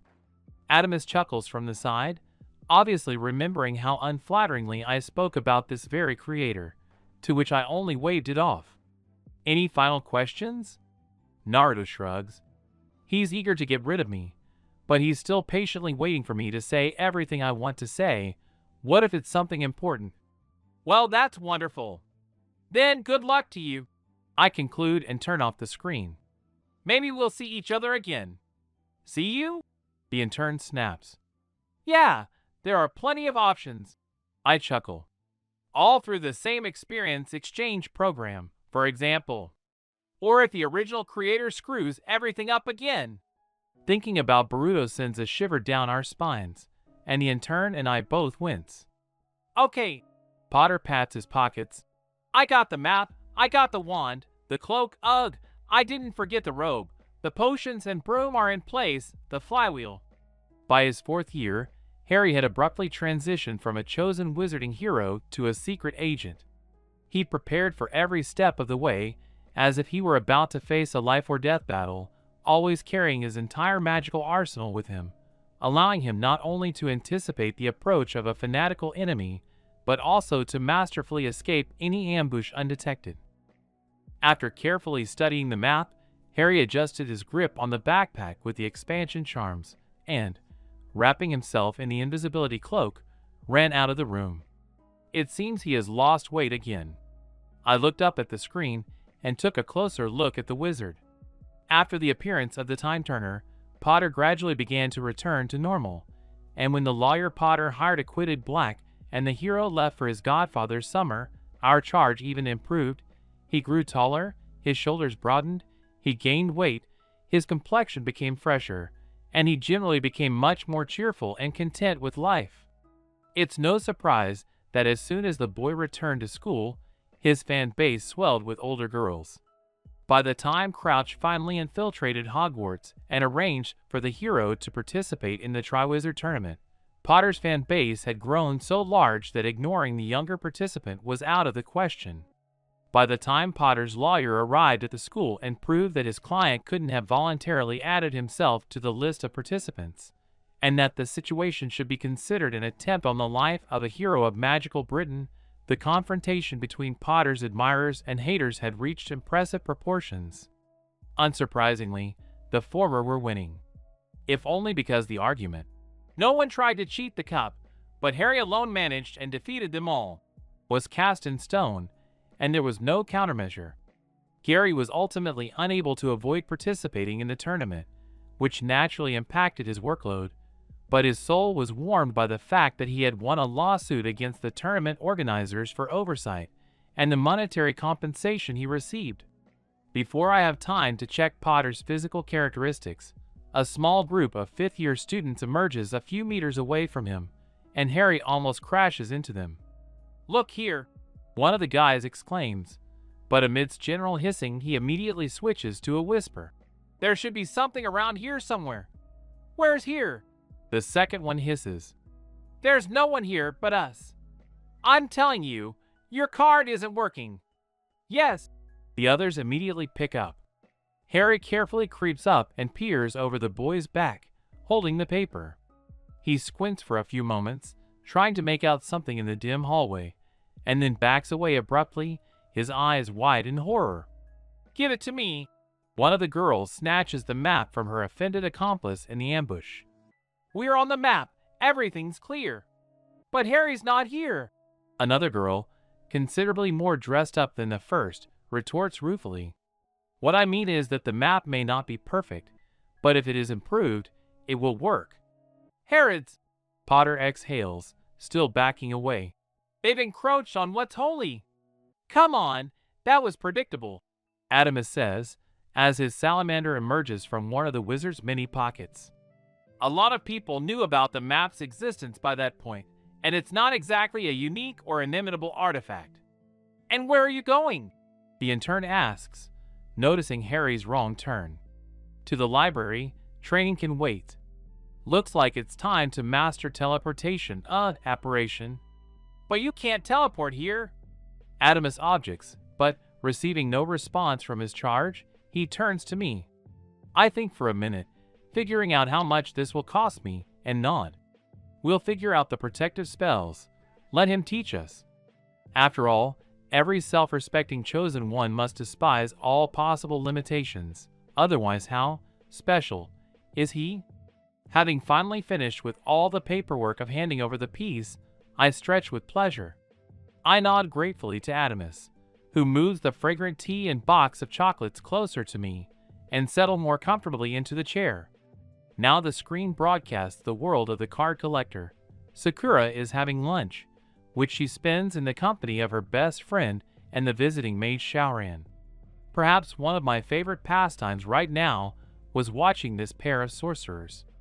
Having lived short but fulfilling lives as a maid in the Imperial Palace, a circus performer, and a wandering fortune teller, and one very long but tedious life as a cultivator, Sakura discovered she was a one-woman man, and at the first opportunity, she set about seducing her beloved, still young, Shaoran. In advance, so to speak. Given the sorceress's wealth of life experience, the boy didn't stand a chance. Under the card collector's pressure, the boy instantly melted. He blushed, paled, and even turned blue at times. In short, Shaoran was already head over heels in love, but didn't yet realize it, which is why, in Sakura's presence, the boy displayed a rich spectrum of emotions, including embarrassment, panic, anger, joy, and jealousy. The last was especially amusing and spectacular. Apparently, When choosing new worlds for Sakura to explore in the Experience Exchange program, the creator relied on only two factors: magic and cards.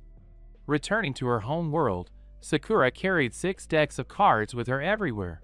Tarot decks for fortune telling, several special decks for magic tricks, regular playing cards, cloud cards, which she gradually redesigned to suit her needs, and 3 cards she created herself, which promised to eventually become a full-fledged deck. And absolutely everything, except the playing cards. But show me the idiot who would sit down to play with Sakura after seeing how deftly she handled cards during magic tricks. Sakura used the decks, sometimes performing at school concerts, interspersing acrobatic performances with card tricks, sometimes telling her classmates fortunes about love and academic success. Due to her age and her overprotective older brother, the young sorceress had few admirers, but she attracted plenty of attention. Our lovebirds' interactions usually proceeded as follows. Sakura would initiate a playful conversation, flirting and teasing the object of her affection. Shaoran, in turn, would become embarrassed, angry, and try to escape Kinemoto's company. The sorceress wouldn't remain alone for long, almost instantly gathering a crowd around her, with whom she would actively engage in conversation. At this point, jealousy would awaken in Shaoran, and, growing even more enraged, he would try his best to regain Sakura's attention. "Hey, Shaoran," Sakura drawls, smiling playfully. "Would you like to study with us today? We'll meet at my favorite cafe. Or maybe at my place." The girl says the last sentence a little quieter, her eyes slyly whispering, making the sentence sound rather ambiguous.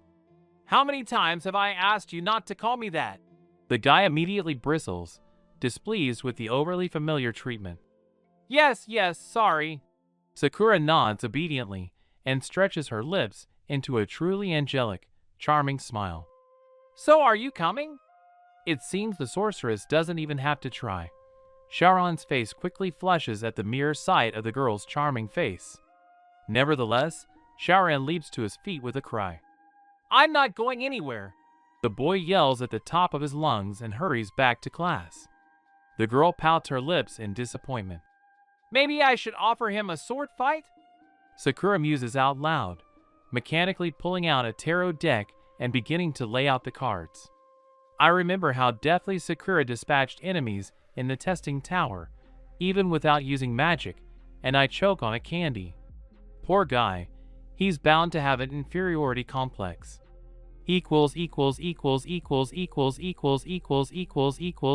Remember, when you go to bed, the server can go to bed with you .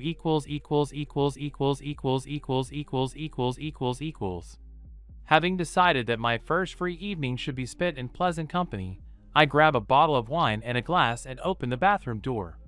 The room is already filled with fragrant steam. I close my eyes and inhale the scents of cherries and chocolate with delight. After generously splashing on a few more relaxing oils, I plunge into the warm water with delight. I settle in, blissfully closing my eyes and taking a sip. Beautiful. I'm already thinking about turning on some music when... Nix! I jump up in surprise, dropping the glass into the water and hitting my elbow on the side of the bathtub. Nix! The communicator continues to scream in the voice of the boss. Holy shit! How did I even think of setting my settings to accept calls from Karuz by default? Hissing curses under my breath, I reluctantly crawl out of the bathroom and wrap myself in a robe. After a moment's thought, I take a sip from the bottle and only then rush to answer my superior's call. Nix, get up! Karuz misinterprets my appearance. Yours dropped everything. What did you drop? I ask, staring in shock. The server. After you left, someone from the development department uploaded a chat script for time travelers to your server, gave you access, and apparently left too. And your team crashed the server almost immediately. How did they drop it? I finally begin to understand. There are only 3, 2 of them. These are the active ones, and this genius. Karuz emphasizes the word with palpable mockery. Generally gave access to everyone you supervised. Your percent colon and hashtag percent. I jump up. Why didn't you say so right away? I burst into the office disheveled and angry, hugging an unfinished bottle of wine. Are you even thinking with your head? Raises yells at the top of his lungs. Have you even looked at how many accounts there are? Yes. Adia squeaks uncertainly. Yes? And you weren't bothered by the fact that there were more than 1,000 of them? Under pressure from her senior colleague, the usually lively girl cowers and shamefully lowers her gaze to the floor. Okay, so the users don't think so, but you, the developer, should understand the load that many people can put on one poor server. Raises persists. And you? The developer finally notices me. Why did you let her do that? She. Don't yell at me, I say, not even bothering to listen. You're in charge of my server, so it's your job to monitor what gets uploaded. That's exactly what I'm doing. The developer snaps back, offended, and turns back to Adia, who's trying to escape in the confusion.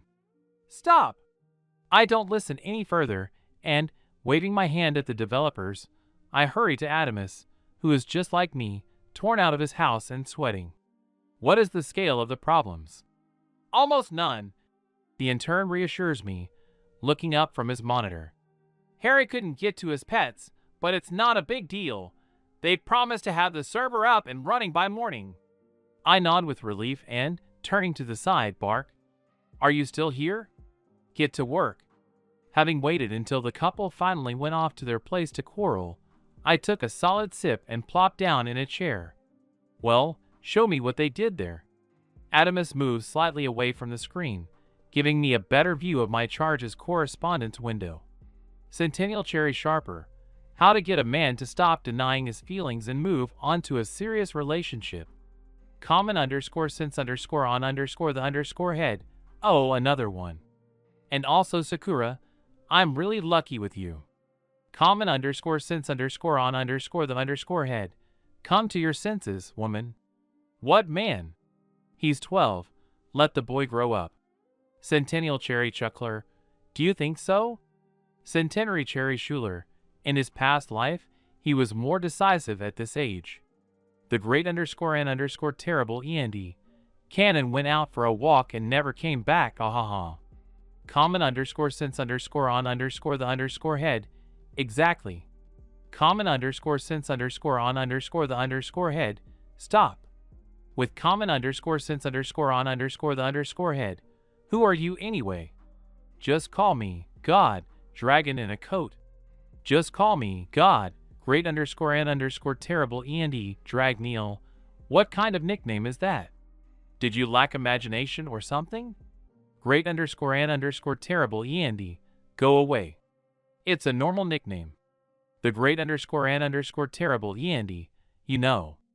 Aren't those two bold statements? Aren't you afraid of getting banned? Pokemon Master, is it just me or are there too many of us? Shaman _ on _ retirement.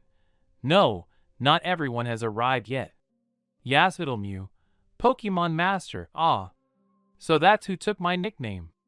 Pokemon Master, what do you mean yours? Were you using it? Just call me, God. Oh, so it's not Ash. Just call me, God. I thought another original had appeared. Just call me, God, Pokemon Master. Who do we have here? Pokemon Master. It's me, Harry. Pokemon Master. Sort of the chosen one. Retired Shaman. Pokemon Master. Like the chosen one. Can you be more specific? There are a lot of them here. Pokemon Master. Yes, I already noticed. Hashtag I want to go on vacation. Retired Shaman. Can you be more specific? There are many like that here. Plus. Pokemon Master. I am a magician. The great _ n _ terrible END. What does Pokemon have to do with this? Pokemon Master. I collect magical beasts. Dragon Lord. I saw Mew, ah. So that's who took my nickname. Is that better? The great _ n _ terrible END. No. I don't need your One Piece, ahahaha. Hashtag I want to go on vacation. I don't need your One Piece, ahahaha. Plus plus. The great underscore N underscore terrible END. Bring back the Pokemon. I saw Mew, damn it. I move mountains. It's not expensive, and it's fun here. Just call me God. The last thing we need here are cultivators. Just call me God. I move mountains, not expensive. Now, get out of here. Hashtag I want to go on vacation. Just call me God. The last thing we need here is a cultivator. Ichigo, don't be jealous. I move mountains. It's not expensive. Why so suddenly? I move mountains. It's not expensive. Plyak. Centennial Cherry Sharper. I move mountains. Not expensive. Don't listen to them. I move mountains. Not expensive. Centennial Cherry Sharper. With comment underscore since underscore on underscore the underscore head. Centennial Cherry Cheater. Oh shucks. I forgot. You're also a cultivator. Retired shaman. Ah, so that's what the 100-year-old is all about. I was already thinking.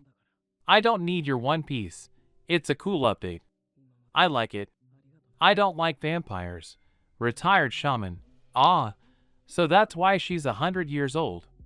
I was already thinking. I'm not a witch. I don't give a damn about your One Piece. It's a cool update. I like it. And the Toastmaster is funny, and the contests are interesting. Pokemon Master. I don't like vampires. I don't know who you are, but I already like you. I move mountains. It's not expensive. I don't like vampires. Wow, who came out of their hole? Did something die in the forest? I don't like vampires. Yes. I'm not a witch. I move mountains. No big deal. Wow, who just crawled out of their hole? Did something die in the forest? I don't like vampires. A couple of bloodsuckers. I don't like vampires, and my youth. Comment underscore since underscore on underscore the underscore head. I don't like vampires. I'm thinking about where else to go. Down with underscore Oeshev. I don't need your One Piece. What do you mean, fuck? Centennial Cherry Cheater. I don't like vampires. Oh, I can recommend my consultant from the logistics department. I don't give a damn about your One Piece. Down with Oeshev. Directly. Centennial Cherry Schuler. It helped me a lot. Down with underscore Oeshev. I don't need your One Piece. Literally. What is this One Piece anyway? Down with Oeshev. I didn't finish reading. The great underscore N underscore terrible END. Nobody finished reading it. Pokemon Master. Great underscore N underscore terrible END. Nobody finished reading it. Plus. I don't like vampires. Great underscore N underscore terrible END. Nobody finished reading it. Plus. The world is accelerated, but I am not. Great underscore N underscore terrible END. Nobody finished reading. Plus. Hashtag holy gopnik. Great underscore N underscore terrible END. Nobody read it to the end. Plus. I missed the internet. Great underscore N underscore terrible END. Nobody finished reading it. Plus. Hashtag I want to go on vacation. Great underscore N underscore terrible END. Nobody finished reading it. Plus. I move mountains. Not expensive. Great underscore N underscore terrible END. Nobody finished reading. Plus. Just call me God. Great underscore N underscore terrible END. Nobody finished reading. Plus. And then the server went down. I just don't get it. What's the big deal with this One Piece? I silently hand the remaining wine to the intern. Equals hard in training. Easy in battle equals. Can you even imagine? Titterites huffs indignantly. I understand everything. After all, that's what the experience exchange program is designed for. So time travelers can share their stories, spread knowledge about their world beyond. But this is completely outrageous. We expect people to be inspired by the lives and achievements of others, and instead, they dream of getting superpowers for free and world domination to boot.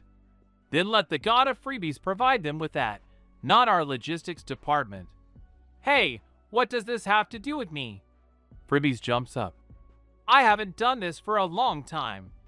I only agreed to be in the Pantheon once, and I'm still being reminded of it in all the worlds. By the way, I'm also a supreme god and have been improving my creation skills for a long time. Just sit down already." The others immediately shout at the former god of undeserved profit. Fribby snorts resentfully and walks towards the recreation area with an independent air. Everyone who comes, continues the friend who dropped in for a cup of tea, watching the god with a slightly guilty look. Everyone starts making demands. They want strength, beauty, birth, and good fortune. They can barely count them. But as soon as you put them down, they immediately become defensive and leave. Our indicators are all dropping. Almost no one comes of their own free will anymore, only those who have no choice. I nod understandingly. The time travelers have become spoiled these days. "So, no ideas?" "Yes." 10 grimaced. "We'll introduce Gotcha." "What?" I goggle. "Are you turning the time traveler exchange program into a casino?" "So what?" My friend shrugs calmly. "They want a ton of perks. They'll get them, but not for free. No, don't get me wrong. I'm not exactly thrilled, but the idea isn't bad. We haven't fully figured out the system for depositing the internal currency yet, but it won't be easy for them. How is this different from the in-house store?" Adamus joins the conversation, piling a pile of sweets for tea on the table. "What do you mean?" "The store is too simple. If you set high prices for the top skills, users won't be happy, and if you set them too low, the newcomers will make money too quickly. And with Gotcha, it's all about luck." That makes sense," Adamus muses. "Hey," I snap, "what are you teaching my intern? Gotcha is evil. Everyone knows this, but it doesn't stop anyone." My friend shrugs. "Exactly. Don't spoil my child." Tennerites again spreads his arms, grabs a couple of chocolates from the table, and goes off to his room. Oh. Ah. So that's how it is. And even so. Oh. And it is. Adamus exclaims enthusiastically in every possible way, his eyes shining as he reads the formulas for the structure of the protective dome over Hogwarts. Yeah. I finally get fed up, brazenly interrupting the intern's undeniably fascinating activity. "And half of it hasn't worked for a long time. That's your assignment. Renew all the inactive connections in the protective dome. No point in letting it go to waste." The intern nods happily and enthusiastically attacks the keyboard. "What about the teleportation restrictions?" Adamus finally remembers the most important thing. "I've already decided that. They have an access matrix, and the funny thing is, no one seems to know about it. The last time it was updated was 10 centuries ago." "What about the house elves?" The intern turns to me in surprise. "That's it," I say, throwing up my hands. "The ban doesn't apply to them." Adamus nods and returns to the dome structure. Leaving the intern to work, I move to the main screen and set up a connection with Potter. The time traveler was currently at Quidditch practice. Potter had been trying to avoid a spot on the team as best he could, but at some point, he realized that accepting it would be less stressful than making excuses and running away from the team. Training was already ending, and the time traveler cast a careful glance around the courtyard, calculating his escape route. The crowd that had gathered to watch reacted instantly. Some squealed happily, some waved modestly, and some jumped up and down, waving their arms in an attempt to attract the hero's attention. Harry winced and sharply steered his broom to the side. Swiftly skirting the crowd, the time traveler deftly leaped off behind the fans and ran as fast as he could into the school building. Some of the kids immediately gave chase, but to no avail. The hero had already managed to disappear through the conveniently located entrance to the dungeon. A sweaty Potter stumbles into the dungeon and sprawls on the ground, looking as if he's about to fall asleep right there on the grass. Dynamite is already rushing happily toward him, energetically waving his giant tail. "Harry, rejoice!" I interrupt the ensuing idyll, during which the dragon is trying to lick its master and the hippogriff is searching the wizard's pockets for food. The ban on teleportation has been lifted. Once you've mastered it, apparate to your heart's content. Potter immediately soured. The idea itself no longer seemed so good to him. After a week of training, the time traveler's enthusiasm waned, but it suddenly dawned on him that teleportation was used to enter the dungeon, and he tried to persuade me to create several such entry points throughout Hogwarts. At this point, I took issue. The entry point had to be placed in the right place in advance, and the transition from the dungeon and back could take up to 5 minutes depending on the server load, not to mention technical problems that could render the dungeon unavailable at the right moment, which I absolutely disliked. Apparition was much more maneuverable, practical, and less obvious, and so, already fired up by the idea of the time traveler mastering such a useful skill, I was against Harry taking the easy way out. I have another interesting offer. I hastened to cheer up the disheartened time traveler. I was wondering what else might be useful to you. How would you feel about becoming a metamorph? Potter's eyes instantly light up. Intrigued by the possibilities, the boy pushes Dynamite's face away from him and rises to a sitting position. Is that possible? Potter asks cautiously, looking much more inspired. Of course. You have a genetic predisposition for this, so we don't even need to develop a skill for it. It will be much faster and easier to adjust the structure of your magical flows. It will only take a couple of days. In response to the proposal, the time traveler quickly nods, energetically demonstrating approval of my idea, but suddenly freezes upon hearing the following words. That's great. But you understand, metamorphism is magic, you have to master it. With a loud roar, frightening the hippogriff, Harry falls back to the ground. And our next champion, Harry Potter. The audience erupts in cheers and energetic applause. The time traveler takes a deep breath and slowly steps into the arena. At the sight of the horntail guy, according to the luck skill calculations, the appearance of the dragon does not affect the difficulty of passing the test. He sharply raises his muzzle and, with a threatening roar, directs his gaze directly at Harry. Training, skill activated, plus 300 to Horntail's learning ability. Increased sympathy, buff activated, Horntail's sympathy level plus 100. Reverse adaptation, passive skill activated, awaiting data for analysis and subsequent behavioral assignment. The dragoness immediately calms down and falls back to the ground. In the silence that follows, Harry cautiously approaches the nest. Potter reacts calmly to the mere fact that he's so close to the horntail's eggs, but as soon as Harry reaches for the eggs, the dragon immediately bristles. Potter abruptly pulls his hands away, and the worried mother falls silent. Deciding to change tactics, Harry makes an inviting gesture with his hand and, waiting for the dragoness to bend her muzzle towards him, gently strokes between her ears and scratches under her chin. Data collected. Analysis in progress. Analysis complete. Horntail object assigned behavioral pattern. Hearing the announcement, Harry's smile widens with satisfaction and, grabbing a twig lying nearby, throws it as far as he can over the horntail's back. While the dragon, nearly leaping over the arena's edge, catches the launched projectile and, to the deafening shrieks of the crowd, rushes back to Potter, the time traveler manages not only to shrink the golden egg but also take a few steps toward the exit. Well, here we go again.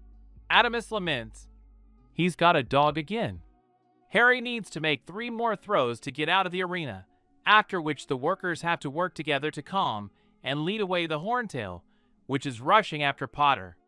Although Harry doesn't finish first in points, the crowd cheers, celebrating the Gryffindor champion's first challenge. A little later, 2 equally popular opinions spread throughout the school. Harry is so charming and handsome that even dragons can't resist taking a liking to him. And Potter is so cool that even the stern and deadly dragons accept him as one of their own. You have to invite someone, friend. Ron insists to Potter yet again. I understand your problem. Okay, I admit it. The hell I don't understand it. I've never been chased like that before. But firstly, it requires participating in the tournament. And secondly, at least have pity on me. They can't catch you, so they're attacking me in a bad way. I can't escape as skillfully as you do. Harry sighs and pushes his plate away from him regretfully. And what do you suggest? Well, don't you like anyone? Harry looks around the dining room thoughtfully. Well, I don't think so, Potter replies, completely serious. His heart still revolves around a pillow and a good night's sleep. Then, Ron begins awkwardly, glancing sideways at his younger sister, who is making every effort to signal him. Maybe you should invite Ginny? I'll explain everything to her, and after that she won't get any ideas or run after you. It will definitely happen, the time traveler mutters mentally, perfectly noticing the pantomime Weasley is unfolding, but he is considering the option. Listen, Harry. Hermione nudges the time traveler, but as soon as he turns around, she immediately becomes embarrassed. Maybe you could invite me? I can. Arg, Hermione, Potter groans, you too. A couple of days later, Harry decides to take his friend's advice and invites a girl to the ball who is unlikely to chase him, a student from Beau's Batons. At least she'll only be running until the end of the tournament, Harry shouts, not even suspecting how wrong he is. The signal sounds, and the participants dive into the water in disarray. Everyone, that is, except Potter. Harry glances at the icy water with distaste, winces in disgust, and closes his eyes. After taking a few deep breaths, this time intended not just to calm himself but to focus, Potter disappears, materializes a moment later right in the center of the lake, and, not very gracefully, goes under like an axe.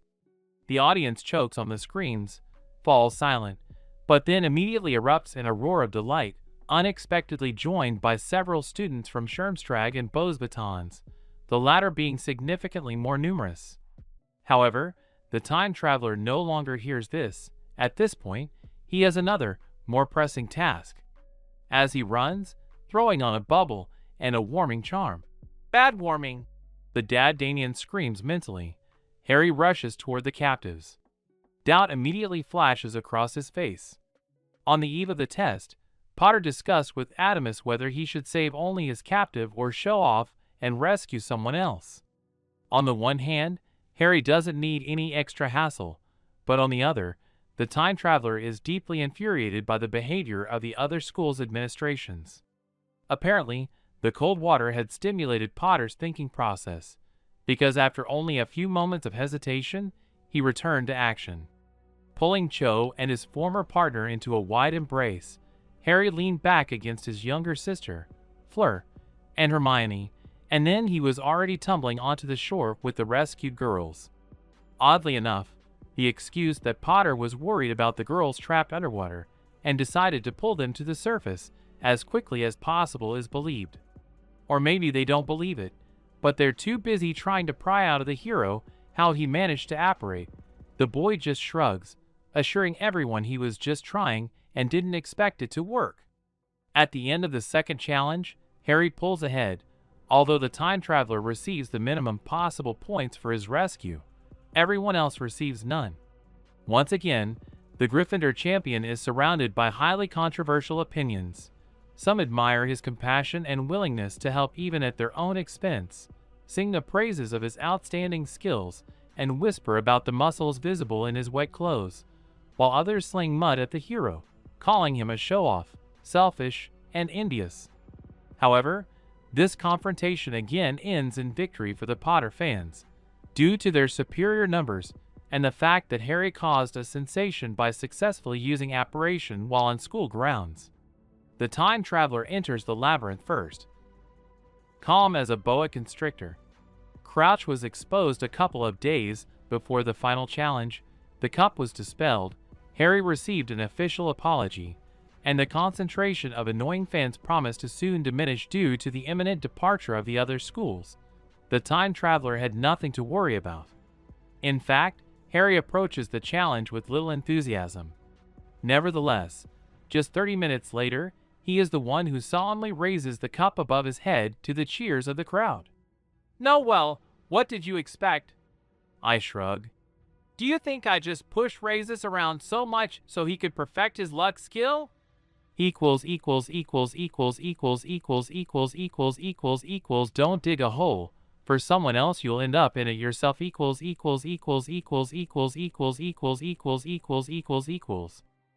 even embarrassed to ask what you're doing. Interrupting my extremely important task, Somnus's kind voice rang out for once. Stopping banging my head on the keyboard, I scraped myself off the table and turned to face my friend. Somnus was as pale as usual, rumpled and disheveled, with persistent bags under his eyes, and a large mug filled to the brim with coffee steaming in his hands. I reflect on the burden of existence of all that exists in community, and my own difficult path in particular. "Ah, I see," Som nodded. "I do that from time to time too, especially after a day without sleep. What's the reason for this discussion, by the way?" I silently pointed my finger at the screen. My friend took a hearty sip and, plopping down in the next chair, began to read the documentation on the new world entrusted to me today. "So what's the problem?" Som asked after a quarter of an hour. "I don't think it's that complicated." "I think it's complicated," I howled, falling face down again, this time onto a throw pillow my friend had kindly handed me. "I'm a complete zero when it comes to romance, and the whole conflict there hinges on that. How am I supposed to use something I'm no good at? Really?" Somnus was surprised and returned to the documents. "Romance?" I nodded dejectedly and pointed to the desired paragraph. "That ice will be broken by a mortal bride belonging to winter," I read out loud. "And what?" Of course, in the original world, bride was just a catchphrase. The main thing was to ensure they were willing to help and belong to the winter world. But for our client, the potential of their outer insulating shell didn't match the negative impact coefficient. That's a crucial requirement. After all, the client poured so much power into 12 months that they turned out much stronger than their original brothers. And with that kind of strength, you have to watch your words. So in my client's case, bride is a must. "Oh!" Somnus finally realized the scale of the problem. "Things! Where's your intern?" His friend, either deciding to change the subject or having thought of something else, glanced around. "I sent him to gather material. He's a young man with a passionate heart and a fiery gaze." I waved my hands vaguely. "Well, you get the idea. And he's diligent, too. Maybe he'll figure it out better than me, so I'll send him to the logistics team to pick up the time traveler. Or you will be like two fools, struggling with this bride. Or we'll suffer." I nod sadly, but then stop myself. "Hey, you're not helping it all right now." No. And this is not it. It's all wrong." I sigh for the 100th time, rejecting yet another candidate. I'm the one making the choices. Adamus, although he sits next to me, is mostly busy with his own notes, which the intern prefers to take by hand, only occasionally looking up at the screen. "This one's a good option," Floss says, returning to the previous girl. "She has a great knowledge of the original, a fighting spirit, a passion for history, and a great affinity for February." "Exactly," I interrupt. "Until depressive February falls in love with the princess, she won't become his bride. And it seems to me that if the girl immediately throws herself on the sorcerer's neck screaming, 'Take me, I'm all yours,' or 'My dear, how you've suffered,' the sorcerer won't just not fall in love with her, he'll throw her out of the winter forest." Floss nods understandingly and enters additional search terms. I sigh resignedly, and we start over. A few hours later, Floss and I narrowed down our choices to 5 girls, and I trust the intern to choose one of them. What was he studying so diligently? Adamus takes on the task with his characteristic enthusiasm, and after another half hour of heated debate between him and Floss, we finally decide on the time traveler.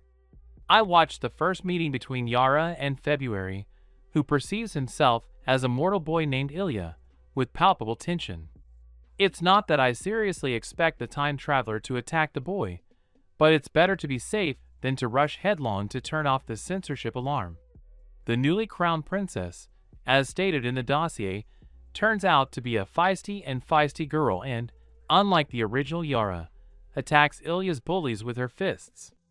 This doesn't cause any significant harm to the older boys. In fact, Yara manages to fall several times and scrape her knees and palms, but this doesn't faze the little warrior in the least. With a victorious air, she watches the boys hastily retreat.